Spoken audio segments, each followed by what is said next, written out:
Well, hello there, motherfuckers, and welcome to your Raw review.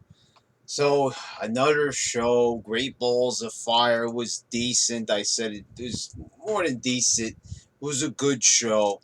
You had the Braun and Roman thing happening with the ambulance. You had a good match between Brock and Joe that didn't overstay its welcome. But this Raw, so many problems, and week after week we talk about these problems. Well, let's talk about them again, I guess. Right? We start off with Cass. An interesting way to open up the show. Cass getting the win, an emphatic win over Enzo. Finally we get to see, the little guy isn't always going to be dominant. Not every single small guy is going to be able to overcome all odds. I kind of like that they said size matters.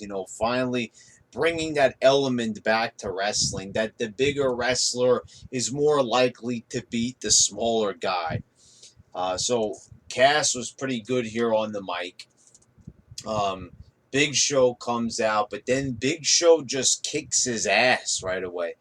And, this might be interesting. It might be an interesting match to see, especially because, Wade Keller puts it like this: you don't see Big Show too much anymore, so it's not as stale as it would have been had Show been doing a full time schedule. But here's the thing, they just established Cass. Cass hasn't done anything since beating Enzo. To have him get his ass kicked right away, give the guy some time to get a little heat. Every single time someone gets any heat or popularity or starts gaining momentum in this company, whether it be Raw or SmackDown, that's why it's the same thing. They seem to snatch it away from them like that. Same thing goes for Jinder or anybody else on the roster. The minute they start getting some traction, building some heat, how come nobody's allowed to be dominant? It seems like the only one that they seem to be doing that with is Neville, and that's the cruiserweight division, which nobody even fucking cares about. But you're even going to see on the show that even he gets beat. So him getting his ass kicked, being Cass, I wasn't a big fan of that. An interesting element with the Big Show, but let the guy have some heat. What? How about Cass kicking the Big Show's ass? Wouldn't that make more sense? So you'd be like, whoa, this guy just beat the shit out of the Big Show. We're gonna take him seriously. So far, all Cass has done really, he's come in. He hasn't won any tag titles or anything. You could say that they were really unsuccessful in that way. Um, so he hasn't done anything but beat Enzo. So right away, having him get his ass kicked is the wrong way to go. Can't this company really get anything right? You've got a guy that has charisma, has a look like Big Cass. How the hell do they fuck this up constantly? It's bad booking, bad writing, bad creativity.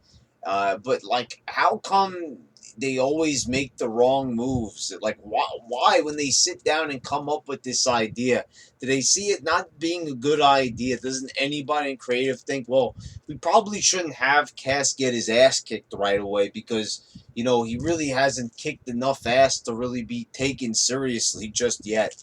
Jumping the gun a bit. They should have Cass bullying a bunch of people, kicking a lot of ass, and then finally, a baby face like Big Show could come along after a while, but he's just getting started. So, you have to establish personalities before you start doing shit like that.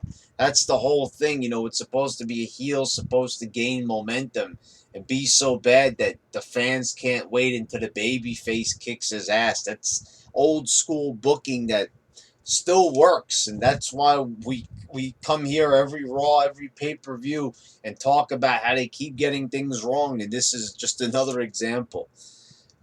Finn Balor beat Elias Sampson, and I was not a big fan of this. They just got this feud going, and right away they just pinned Sampson clean just like that. Where's the heat? Where's the build up? Just right away they have the match and it's done. But the most hilarious thing about this is I was taking a look on PW Torch, get a load of what Wade Keller was talking about when it comes to Fuckboy Balor. This guy was talking about after the match, Balor leaves the ring. He walks to the back, and the Hardys are headed to the ring. This guy, starts wetting himself over the fact that Balor passed Matt and Jeff Hardy. And he's talking about the fact that, oh, he goes, he's almost the same size as those guys. He's almost the same height as Matt and Jeff. And he's saying, so this, and since Jeff is as a world champion, that means that, he meets the threshold. What? What the hell is this guy even fucking talking about? You see how overly excited Wade Keller is getting about this? Jeff Hardy got a world championship because he had the whole crowd behind him.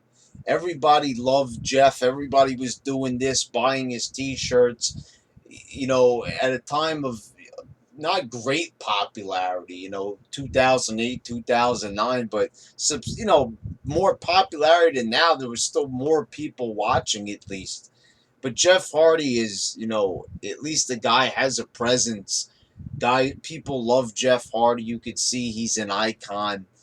Finn Balor is just a guy who wrestled in Japan that Dave Meltzer likes to whack off to. I mean, this is the fact of the matter here. It's overrated. An overrated guy, and Wade Keller's trying to hard sell him to the fans. And that's why a lot of these fans, because you always see the hardcore fans online and the YWC always quoting Meltzer Magoo, always talking about this guy knows his stuff. So you see guys like Wade Keller, who's just, Wade Keller is like a poor man's Meltzer Magoo, basically. So if Magoo's not around, Keller's up, and those are the opinions that the YWC is going to listen to. So he thinks, and they're not the same height. Jeff Hardy is taller than Balor, and so is Matt. Matt is even taller than Jeff. They're not the same height. Finn Balor is like 5'8". Jeff Hardy's 6 feet tall, and I think Matt's like 6'1". They're not the same height. So stop lying and trying to say that, oh, he meets the threshold. First of all, Finn Balor doesn't have a presence. He's a guy, who's all goofy with his leather jacket. He's obsessed with his leather jacket. He loves his leather jacket. I mean, this guy is, first of all, that quote that he had, I'm really happy just having my leather jacket. I don't want to put on the demon paint anymore. What is this thing that they're saying? They keep calling him the charismatic Finn Balor. I mean, how lame is that? That's his nickname that they gave him. The Rattlesnake, the Cerebral Assassin, the Great One, the Brahma Bull, the Hardcore Legend, all these nicknames that describe all these greats in the business. And you've got the charismatic Finn Balor. I mean, it's just a simple adjective that they put on his name. It's not even something cool or alluring or, like ear-catching. Like you hear it, you're like, whoa, well, who is this guy? The charismatic Finn Balor. That's the best that they could think of. That's how truly boring and overrated this guy is, that they struggled that much for a nickname. Now, the Demon would have been fine, but let's face it doesn't look like this guy's been back for several months, and it doesn't look like this guy's invested in being the Demon. We don't even hear the Demon being talked about anymore. It seems like because Balor says he's good, he feels comfortable just being this dweeb in the leather jacket. Who's this guy think he is? James Dean or something? Far from it. James Dean had charisma. This jabroni, he has nothing going for him other than the internet wrestling journalists backing him like there's no tomorrow, and a bunch of goofball nerdy fans who bow down to him every chance they get and love to go, oh, when his music hits. That's about all you got there, but meanwhile, Wade Keller, I mean, how hilarious was that, though, that what he wrote, trying to convince everybody who's reading the Raw column on PW Torch that this guy deserves to be a world champion. He doesn't even deserve to be on the fucking roster, let alone be champion. So the Hardys got in the ring. Matt once again is dropping hints that they might go broke, and I don't think it's gonna happen. I think what they're doing is they just keep dropping hints just to satisfy the fans at this point. The TNA was threatening a lawsuit. I don't think that they're allowed to use the broken gimmick. Last I heard, it's not 100%, but all the rumors and all the reports and the fact that we haven't seen the broken gimmick yet, unless McMahon just doesn't want to do it, unless he's out of his mind. But they said that they're not done. Because this is like what I mentioned in my review. The Hardys have lost now. They just came back. They already lost a bunch of matches. This is what I'm saying. Nobody has any momentum. They just, throw around wins and losses like there's no tomorrow. That's why the Hardys feel like just another tag team. They might be a little bit above the Dudleys, but, look what they did to the Dudleys. Does anybody even think about that? Last year, 2 years ago, actually, the Dudleys come back. They come back the night after SummerSlam. They're hugely popular with the crowd. They're getting that nostalgic pop that they talked about. And then after that, they just booked them into obscurity. They didn't want to have them win the tag titles, constantly losing all the time. And then they just faded away eventually. And that's what I hope doesn't have happen to the Hardys. At least they're cutting the promo, acknowledging that they're not just a nostalgia act. But if they're not just a nostalgia act, why don't they do a little something more with them? So the greatest things since sliced bread come out, and I gotta say they're a little bit more entertaining. I like Luke Gallows saying, nerds, kind of reminds me of me and my reviews in a way. Kind of reminds how I talk to you guys. Maybe I should call up Luke Gallows. Me and him have a lot in common. I might have talked a lot of trash about these two guys, but entertaining when they came out. And they actually pinned Matt and Jeff here. And once again, I have to say, holy shit, they beat them again. So are we trying to make Luke Gallows and Carl Anderson, relevant again?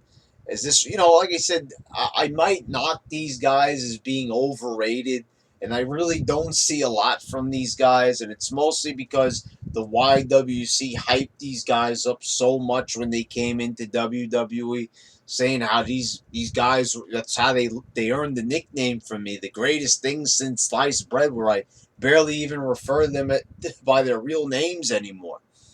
It's because you guys built them up so much. Meltzer Magoo and Wade Keller and all the rest said, oh, you can't wait till the Bullet Club comes into WWE. They're going to change the landscape. They came in and they didn't change jack all. Nothing. It stayed the same. It was still the same shitty product. These guys didn't have effect. It's not their fault. It's how they're booked. It's how creative manages them. But, when they come out, I don't really feel a lot of presence from these guys. I don't really feel a lot of charisma. I mean, they showed charisma when they came out to the ring and on some other occasions, but it's not enough. Especially to the level that they were being built at a year ago by a bunch of goofball fans and all the wrestling journalists. They just overrated them. Then we had the Mizzies. The Miz was on Miz TV. He gave an award to himself. He started knocking Seth Rollins and Dean Ambrose and talking about guys who lost. So Seth Rollins and Dean Ambrose. Dean Ambrose comes out. He starts getting beat up. Seth Rollins comes to save him. Backstage, Ambrose tells him, don't interfere, in my affairs anymore. Again, we're going with they always go back to this. Either the Shield is done or it's not. Well, so obviously what I got from tonight, and I'll get to it a little bit later, but stop doing these, these half-ass Shield reunions, like, oh, are they gonna get back together? And okay. So here's the thing: the Shield was good, but it wasn't amazing. Let's be honest. The Shield was a team that was not as good as everybody says that it is. They're not NWO. They're not D-Generation X. They're not the Four Horsemen. They were probably the best thing going for a while in WWE because WWE sucked cock just like it does now. It wasn't this great thing that we can't live without like a lot of people in the YWC make it out to be. Is the Shield better than Fuckboy Balor or bitch boy cab driver Sami Zayn? Of course, but they weren't as great as everybody makes them out to be. Basically, what I have to say to the YWC champ to you guys. Stop overrating everybody. Can you guys just watch a wrestler, watch a show without having to say it's the best ever? I mean, this coming from a group of people. I'm talking to a group of people that constantly chant, this is awesome. The minute somebody does a moonsault in a match, this is awesome. Go back.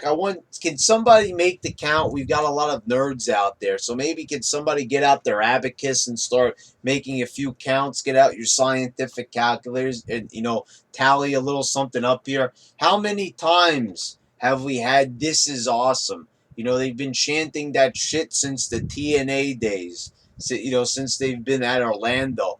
The TNA. And somehow those TNA goofballs, they managed to weasel their way into WWE, crowds, and they've completely taken it over. It's a mixture of things.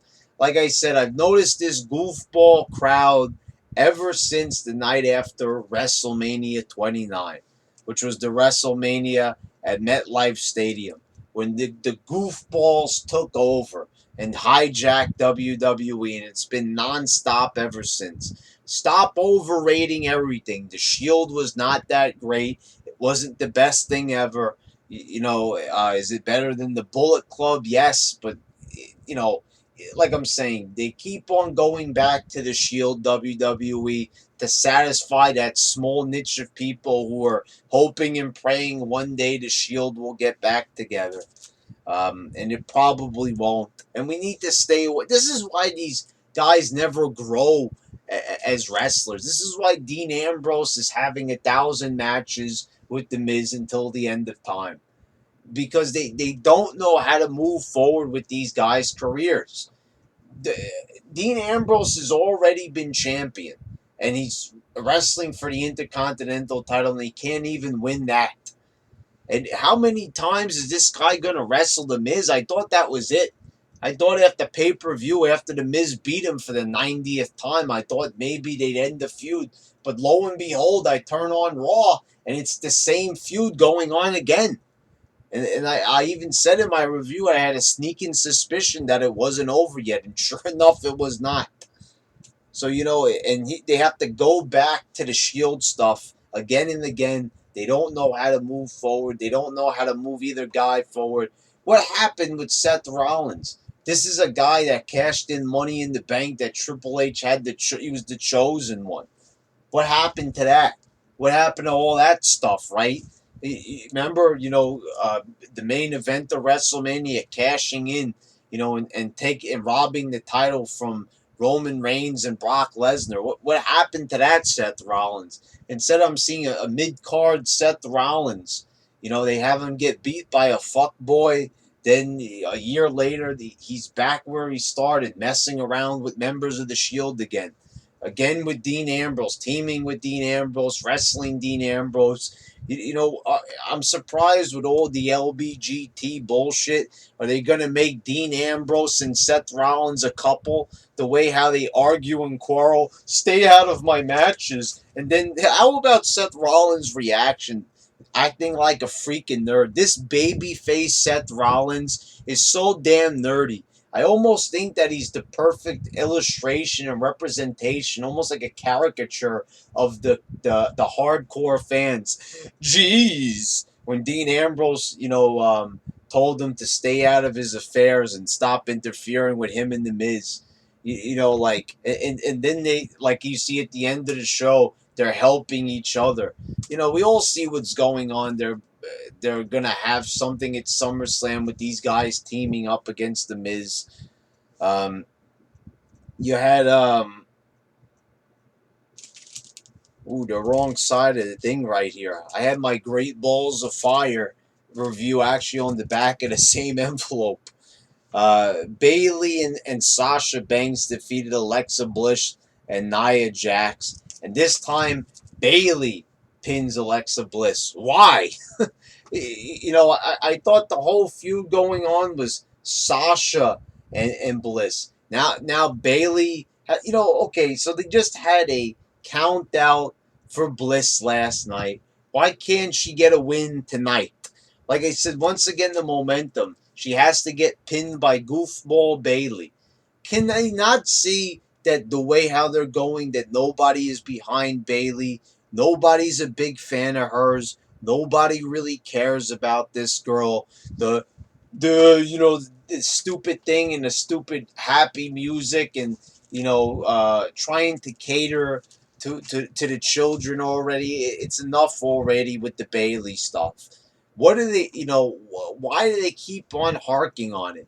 They lose interest in Bailey one week, then they're back to it. What about Nia Jax and Bliss? Where is that feud going on? Isn't that a feud that they were supposed to have? And, instead, like, enough with these girls already. And I'm getting sick of all the cucks out there with Bailey and, and Sasha Banks. And, thank you for the wonderful women's wrestling. What happened to all the other fans back in the Attitude Era? They wouldn't be, saying thank you and all this. What are they? Thanks for what? What for the boring performances that they put on? Not saying these aren't talented girls, but why are we thanking everybody so much? I'm seeing this online lately. What happened to all the fans that like the swimsuit contest and the bra and panties matches? What happened to those fans? All of a sudden now I want to see strict wrestling matches all the time. What are with all these goofball fans all the time? Always thanking all the women's wrestlers. Oh, I don't want to be sexist, so I better make sure that I praise the women's wrestling. Who cares? You're not getting a gold medal. No one's going to pat you on the head. You're not going to find yourself a girlfriend. Oh, will you date me because you're so wonderful how you praise women's wrestling all the time? Not going to happen. So, please stop already, because it's pretty damn pathetic the way how you're bowing down and always praising Sasha. I respect women in their wrestling. It sounds stupid already. Stop it. I'm not saying to disrespect women, to go out of your way, but the phony baloney BS to look like a great person. I'm a great person because I love women's wrestling. No one's buying it. Stop. Up next, you had Goldust defeating R-Truth, so we finally have the match. It felt like forever to get to this point, and Goldust beats him. Good. Can we move on to something else now? And, Goldust is a talented guy. One of the few guys who knows how to cut a good promo, has a presence in the ring. The guy's in good shape.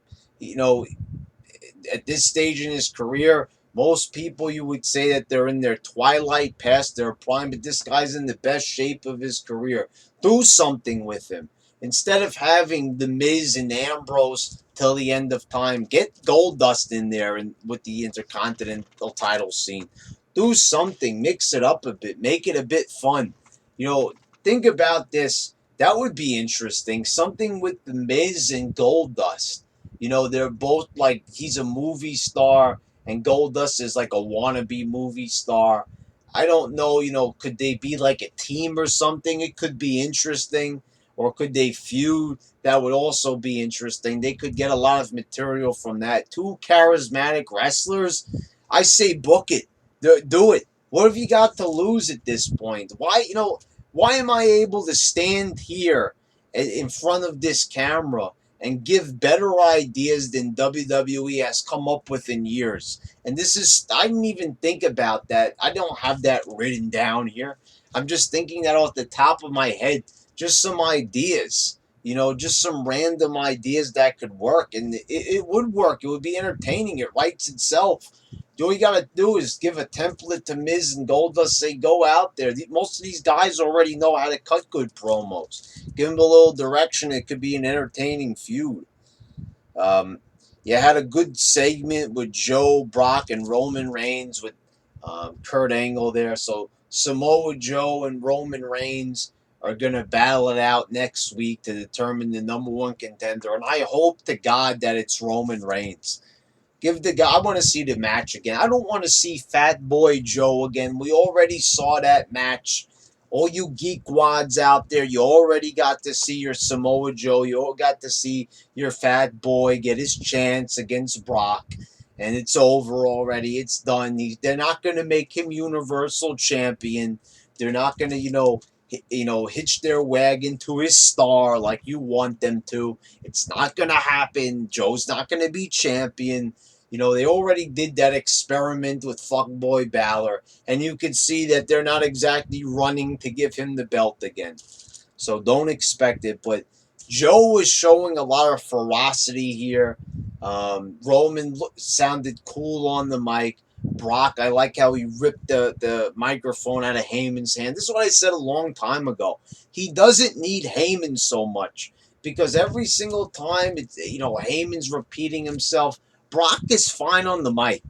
I've been hearing this ever since 2003, since Brock's been champion consistently. They always said, oh, Brock's not good on the mic. He's not, in 2003, when you compared him to everybody else on the roster, yes, Brock maybe wasn't that strong on the mic. But now, Brock sounds like The Rock on the mic. He sounds like Stone Cold on the mic compared to all the other goofballs on the roster. He sounds, that was a complaint. People said that he didn't have a tough sounding voice. Okay, not everybody has to exactly sound like The Undertaker. Not everybody's going to sound like Stone Cold and have the same tough, deep voice. It's an okay voice, but I will praise Joe. He's been doing better on the mic. He's been trying a little bit more. He's still one-dimensional, but he's been ferocious in the promos lately. At least they're getting him out of the back there, and it's not so much him just looking at the camera, yelling into it, making angry faces. So you had Angle and Corey Graves. They finally picked up on this storyline again, the secret that Kurt Angle has. So Kurt Angle has a secret. He says that he might have to let it out next week, which I also didn't get. He says, this can't get out. I'm going to let it out next week. So if it can't get out, then why is he going to let it out? Why is he going to let the cat out of the bag next week? If he can't let anybody know this, if it could end his career, why is he going to go anyway? I want to see what it is. What is the guy talking about? I have no idea. They forgot about it for a couple of weeks, and now they're coming back to it again. And what is the deal? Like, why is Corey Graves the one who is like Kurt Angle's best friend? How did these guys become friends? Are they going to ever talk about the, of course, not. They forget to follow up on so many other things. They're just, Corey Graves is just a placeholder. Angle needs somebody to talk to, so they put Graves in that position, but it makes no sense. It's like if suddenly back in the Attitude Era, JR just appears and starts talking to Ken Shamrock backstage, buddy, like, why is JR doing that? It makes no sense for the commentator to just leave his post and just start talking to him backstage.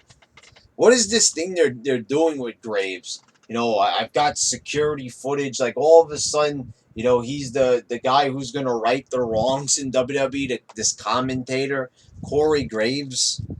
I'm not really understanding where they're coming from with Graves. Like, what are they trying to do with him? Is he like a messenger or something? Cedric Alexander and Taka Michinoku, or someone who looked like them at least, beat Noam Dar. Noam Dar and Neville. Why is Neville teaming with this goofball with that stupid ass name? And Tozawa beats Neville. Can you believe this? And what is this name that they came up with for this Taka Michinoku lookalike? Um, this Funaki guy. They call him the Stamina Machine or something like that, like another goofball nickname, like the charismatic Finn Balor. Where are they coming up with these names? Like they're not even nicknames. They're just very lazy, like very lazy nicknames. These aren't like real nicknames that like they used to make. I mean, I guess when you book the show lazy and you write the whole show lazy, you're going to be lazy with naming the guys too. I mean, you're better off not even giving a nickname at all if you're going to come up with something stupid like the Stamina Machine or whatever it is that they called them. Why is Neville getting beat here? This is what I'm talking about. If he's going to be a dominant champion, why can't they just have him not lose for months and months? Why is he got to, lose a little bit here in the tag match? I know it's so people are going to say, oh, it's just the tag match. Well, just every visible loss they give to him, people are going to notice. So just first of all, they shouldn't even be in this shitty ass division. They should do a storyline where Neville just throws that belt in the trash and says that I've beaten this division, nobody could beat me, and I'm done with it. Just throw that shit in the trash, Medusa style, and be done with it. Throw it off a bridge like Stone Cold. Just do, you know what I mean? Um, there's nowhere Neville could really go in this cruiserweight division. Obviously this guy stands tall among the rest of these idiots that they've put him in there with. So, like why even bother? Like obviously you look at a guy like Neville and you know that he's 10 times better than these other goofballs out there. So just, do something else with him. He's way more deserving. Um, Bray Wyatt defeated Seth Rollins in another match. Again, it's the same. It's like you watch the pay per view. The pay per view. I know that there's no such thing really as pay per view anymore. I think they do show the shows on the network on the pay per view channel still, but who's gonna order that shit for $60 when you could get it on the network? But you watch the show. You watch Great Balls of Fire, and then you come and you see the same match on Raw. And it's like, why the hell did I watch the pay per view if I'm just going to see the same matches the very next night? Anyway, The Miz comes out to beat down on Seth Rollins. His boyfriend, Dean Ambrose, comes to save him. I don't know what it is. Like I said, they're having a love affair between these two goofballs. Like, they can't get away from the Shield shit. They have to keep on going back to it constantly. When are they just going to end it already? Like, they're not getting back together. They're going to keep teasing these little reunions, but they're not going to get back together. They're not going to move their careers forward by having these guys keep teaming up. Um, like I said, both of these guys have been world champions, and you're telling me that they're just going to team again. Like everyone goes around in circles in this company. Oh, and then you hear Michael Cole say, "Oh, he's a former world champion," like with Jack Swagger. Remember that? Like you'd see Jack Swagger losing to Hornswoggle, and they'd say, "Oh, he's a former champion." It's like, uh, you look what you're doing to your former champions. You're making them look like idiots, basically.